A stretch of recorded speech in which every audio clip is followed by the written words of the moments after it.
আসসালামু আলাইকুম প্রিয় দর্শক, আজকে এমন একটি কথা বলবো যা বাস্তব কথা।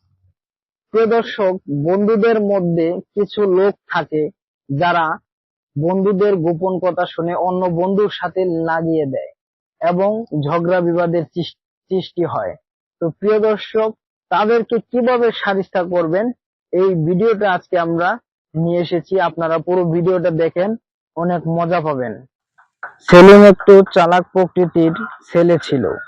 সেলিম বাদশাকে বলল, বাদশা, তোর সাথে জরুরি কথা আছে, তুই একটু সাইডে আয়। তখন বাদশা বলল, আচ্ছা, আসতেছি। তারপর সাইডে গেল। দেখেন তার পাশে একজন লোক কিরকম করছে, কারণ বন্ধু বান্ধবের মধ্যে কিছু শয়তান থাকে। তো বাদশা বলল, আমি সাইডে আসছি ভাই, এখন বলেন। সেলিম বলল, তোর বাম পা দিয়ে একটি লাথি মারতো, শয়তান ময়তান দূরে সরে যাক। তখন যে তাদের মধ্যে একজন শয়তান বন্ধু ছিল, সে পিছনে যায় দাঁড়াইয়া শুনতেছিল। তখন বাদশাহ সজোরে একটি লাথি মারলো, আর দেখেন কিভাবে সেই ছেলেটি পড়ে গেল যে গোপন কথা শুনতে পিছনে গিয়েছিল। দেখেন তার কি অবস্থাটি হলো। প্রিয় দর্শক, ভিডিওটা ভালো লাগলে লাইক কমেন্ট শেয়ার দিবেন।